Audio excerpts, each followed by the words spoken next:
China urges all citizens to evacuate Ukraine. China's state banks acquiring dollars to save yuan. 7.1 million people have left Venezuela since 2015.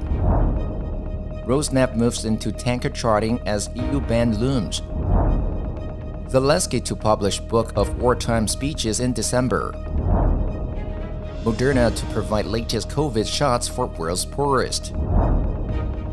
Lower-cost U.S. hearing aids go on sale. Iraq unveils archaeological park with ancient carvings.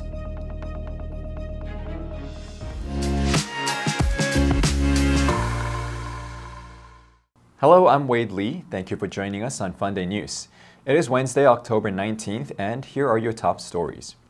According to the Chinese media outlet The Global Times, Beijing's Ministry of Foreign Affairs and the Chinese Embassy in Ukraine announced last Saturday that all its citizens should evacuate the country. The Global Times tweeted, "With the current grim security situation in Ukraine, Chinese citizens in the country must enhance safety precautions and evacuate." The media reported more than 200 Chinese nationals signed up for evacuation from Ukraine after Beijing made the announcement. 率先有300多名中国公民顺利撤离到摩尔多瓦。 The media said China has increased calls for citizens to leave Ukraine in the aftermath of the bombing of a vital bridge linking Russia and the Crimean Peninsula on October 8th.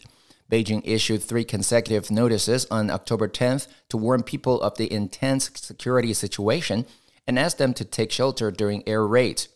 Some media outlets said given China's close relationship with Russia, this sudden announcement indicates that Russia may be preparing to escalate war efforts following a series of setbacks. According to Reuters, China's major state-owned banks stepped up their intervention to defend a weakening RMB on Monday. They were spotted swapping yuan for US dollars in the forwards market and selling a huge volume of US dollars in the spot market. This playbook move was also used by China in 2018 and 2019 as well. Reuters cited that a source reported that selling seemed to be aimed at stabilizing the yuan, with the swap helping procure dollars as well as anchoring the price of yuan in forwards. The media said that the RMB is down 11.6% versus the dollar this year. It was trading around 7.1980 per dollar on Monday. One-year dollar-yuan forwards fell rapidly following the state bank's actions, pushing the yuan to 6.95 per dollar. A source noted that the state bank's trades appear to be managed to keep its $3 trillion foreign exchange reserves out of this current round of intervention. China burned through $1 trillion of reserves, supporting the yuan during an economic downturn in 2015. According to new UN data, since 2015, more than 7 million Venezuelans have left their homeland amid an ongoing economic and political crisis. More than half of them face challenges accessing food, housing, and stable employment.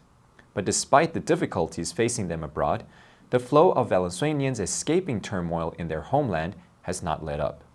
Based on the latest UN figures, Venezuela's population has fallen from 30.08 million in 2015 to an estimated 28.25 million now. The UN data revealed that as of September 2022, while 545,200 migrated to the U.S. and 438,400 moved to Spain, more than 80% of those who have left Venezuela are living in Latin America and the Caribbean, in countries which often already struggle to provide health and education to their own nationals. The UN Special Representative for Refugees and Migrants from Venezuela has said half of all Venezuelan refugees and migrants cannot afford 3 meals a day and lack access to safe and dignified housing. As new tighter Western sanctions seem imminent, Reuters cited sources that reported Russia's biggest oil export, Rosneft, has expanded its tankering chartering business to ease oil shipments for buyers. Since many of Rosneft's customers do not have trading businesses that handle operations such as shipping, they are asking the company to handle delivery to its final destination by assuming the costs of insurance and freight. Rosneft's move will help customers which are not based in regions subject to sanctions to avoid delays. The media said that following the imposition of Western sanctions, Russia has increased exports to Asia, Africa, and South America.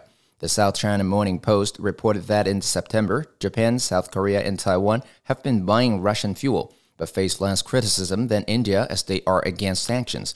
While significant volumes of oil and products currently flow from Russia to the European Union, Moscow will have to reroute a quarter of its total oil exports starting December 5th, when a full EU embargo goes into effect.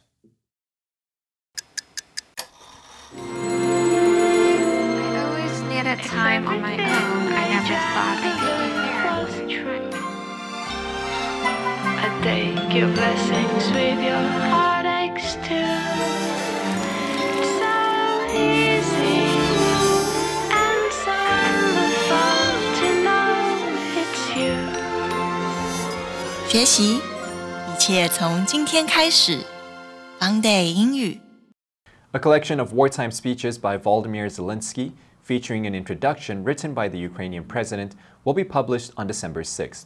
Zelenskyy said that he has chosen 16 speeches that he hopes will help readers understand Ukrainians, our aspirations, our principles, and our values. A Penguin Random House division, Crown, announced on Monday that the book will be called A Message from Ukraine. The proceeds will go to United 24, the initiative Zelenskyy launched to coordinate charitable donations to Ukraine. Zelenskyy said in a statement released by Crown, supporting Ukraine is not a trend, a meme, or a viral challenge. It is not a force to rapidly spread across the planet and then just as rapidly disappear. If you want to understand who we are, where we are from, what we want, and where we are going, you need to learn more about who we are. This book will help you do just that. The former actor and comedian was elected in 2019. He found himself suddenly transformed into a wartime leader after Russia's invasion in February. Moderna has agreed to provide its new variant-adapted COVID-19 vaccine to the Vaccine Alliance Gavi Global Scheme, which aims to deliver shots to the world's poorest people. Moderna will supply up to 100 million doses of its new variant-adapted vaccine at its lowest available price from 2023. Gavi leads the COVAX initiative alongside the World Health Organization and other global institutes. The scheme has already delivered 1.79 billion doses of COVID vaccine to 146 countries, including nearly 186 million doses of Moderna's original shot. GAVI will cancel their existing supply deal for vaccines based on Moderna's original coronavirus strain because Moderna's bivalent COVID vaccine, which contains both the original coronavirus strain and the BA.1 Omicron variant, has obtained approval from regulators worldwide. GAVI said the new agreement was a critical step for equitable access to allow lower-income countries to use the modified vaccines as they see fit. Many wealthier countries have started using the vaccine in booster campaigns. The U.S. Food and Drug Administration approved the sale of over-the-counter hearing aids in August, which means individuals can now buy hearing aids without seeing an audiologist. Acquiring hearing aids without having to see a doctor will potentially save millions of Americans thousands of dollars. The White House said major U.S. retailers will begin offering lower-priced hearing aids at large retailers such as Walgreens and Walmart starting on Monday.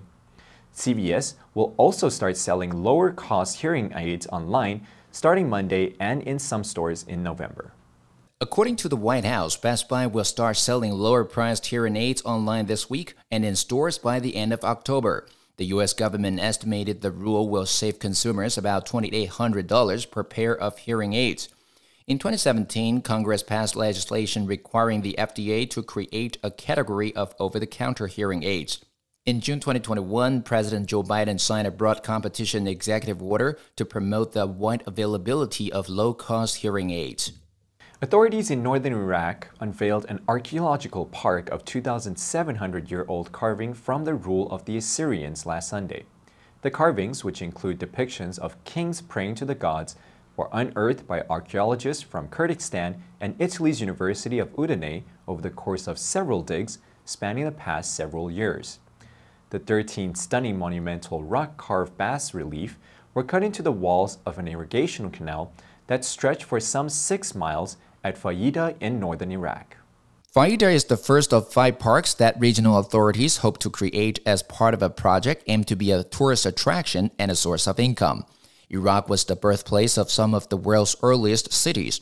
In addition to the Assyrians, Iraq was once home to the Sumerians and Babylonians, and among humankind's first examples of writing. Unfortunately, smugglers of ancient artifacts have impacted the regions recently. Last year, the U.S. returned about 17,000 artifacts to Iraq, pieces that mostly dated from the Sumerian period around 4,000 years ago. FUNDAY News will help sharpen your English skills while keeping you informed about current international events. Tune into our other FUNDAY programs to learn more about the world's most important topics in English. Click the link below now to join FUNDAY for free. I'm Wade Lee, your host, and I'll see you next time.